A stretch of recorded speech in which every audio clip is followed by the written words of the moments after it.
గుంటూరు జిల్లా మాచర్ల టీడీపీ కార్యాలయంలో ఎమ్మెల్యే జూలకంటి బ్రహ్మానందరెడ్డి సమావేశం నిర్వహించారు. ఈ సందర్భంగా నియోజకవర్గంలో ఇవాళ పలు అభివృద్ధి కార్యక్రమాలకు మంత్రులు శంకుస్థాపన చేయనున్నారని ఎమ్మెల్యే అన్నారు. మంత్రులు గొట్టిపాటి రవికుమార్, సత్యకుమార్, మండిపల్లి రాంప్రసాద్ రెడ్డి శంకుస్థాపన చేయనున్నారని తెలిపారు. 35 కోట్ల రూపాయలతోటి అతి త్వరలోనే అమృత్ ద్వారా మాచర్ల పట్టణంలో ప్రతి ఇంటికి కూడా మంచినీటిని అందించే కార్యక్రమం అతి త్వరలోనే ప్రతి గ్రామానికి మంచినీటి అందించే కార్యక్రమం ఏదైతే ఉందో జలజీవన్ మిషన్, దానికి ఆల్రెడీ టెండర్లు పిలవటం జరిగింది, సర్వే జరుగుతూ ఉంది.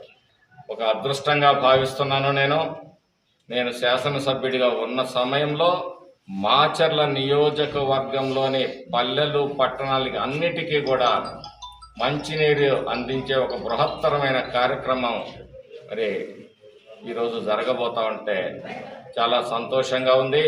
దీనికి మరి జీవం పోసి జలజీవన్ మిషన్, చచ్చిపోయిన జలజీవన్ మిషన్కి ప్రాణం పోసి తన ఆలోచనతోటి నరేంద్ర మోడీ గారిని ఒప్పించి మళ్ళీ 2028 వరకు జీవం పోసిన చంద్రబాబు నాయుడు గారికి, పవన్ కళ్యాణ్ గారికి ఈ సందర్భంగా ప్రత్యేకంగా మరి అభినందిస్తూ మాచర్ల నియోజకవర్గ ప్రజల తరఫున 35 కోట్ల రూపాయలతోటి అతి